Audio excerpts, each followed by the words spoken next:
எப்படியும் ஸ்டாலினும் தளபதியும் உதயநிதியும் நீங்களும் கனிமொழியும் நீங்கள் ஓட்டு கேட்டுத்தான் வர வேண்டும். உங்களுக்கு எதிராக நான் இங்கே வந்து குழுமி இருக்கக்கூடிய புதிய தமிழகம் கட்சியினுடைய மாவட்ட நிர்வாகிகள், ஒன்றிய நிர்வாகிகள், பேரூராட்சி நிர்வாகிகள், கிளை பொறுப்பாளர்கள் மற்றும் வந்திருக்கக்கூடிய உறுப்பினர்களையும் கேட்டுக் கொள்கிறேன். இன்னும் ஒரு மாதத்திலோ 1.5 மாதத்திலோ நாடாளுமன்ற தேர்தலுக்கு உண்டான பிரச்சாரம் பரப்புரை தொடங்கிவிடும்.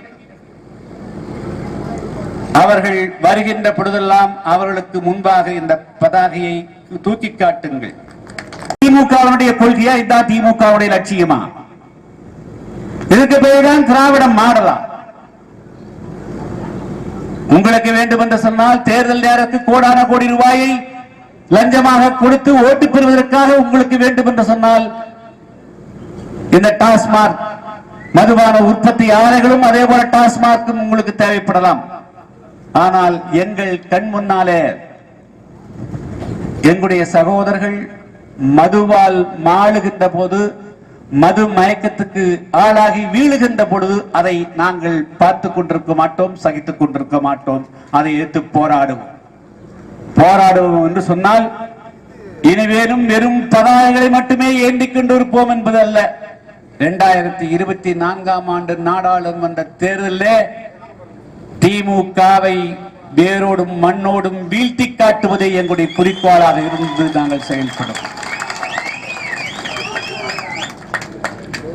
உங்களுக்கு இருக்கக்கூடிய ஒரே பலம்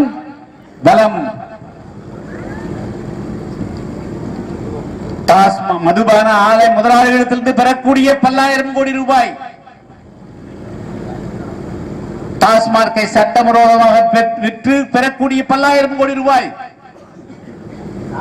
அதை வைத்துக் கொண்டு எப்படியும் இந்த மக்களை விலைக்கு வாங்கிவிடலாம் என்று நீங்கள் கருதலாம்.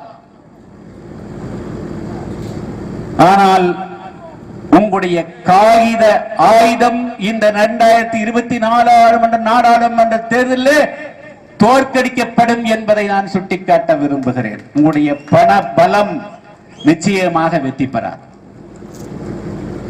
நீங்கள் ஏற்கனவே மக்கள் மனதிலே இருந்து வெகு தூரம் விலகி சென்று விட்டீர்கள்.